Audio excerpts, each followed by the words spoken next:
will he face in his second 5-year term?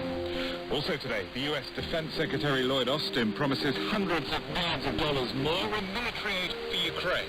We want to see Russia weakened to the degree that it can't do the kinds of things that it has done in invading Ukraine. Plus, panic buying in Beijing over fears the Chinese capital could follow Shanghai into lockdown.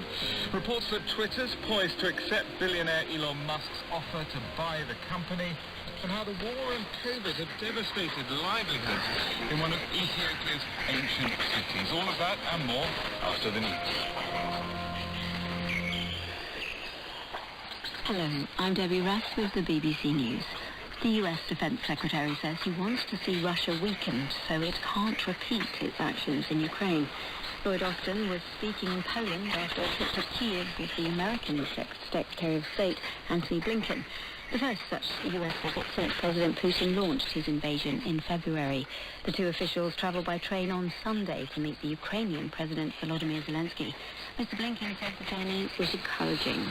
We certainly saw people on the streets in Kyiv, evidence of the fact that the battle for Kyiv was won, and there is what looks, from the surface at least, to be normal life in Kyiv. But that's in stark contrast to what's going on in other parts of Ukraine in the south and the east, where the Russian brutality is doing horrific things to people.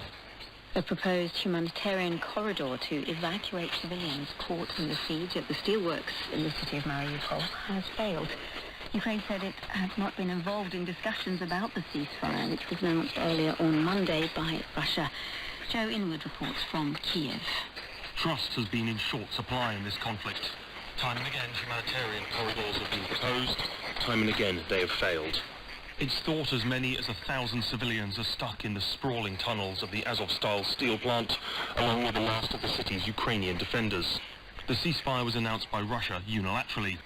Ukraine's Deputy Prime Minister said they would do everything they could to open the corridor, but that they needed security guarantees for civilians and that there was no trust in Russian promises.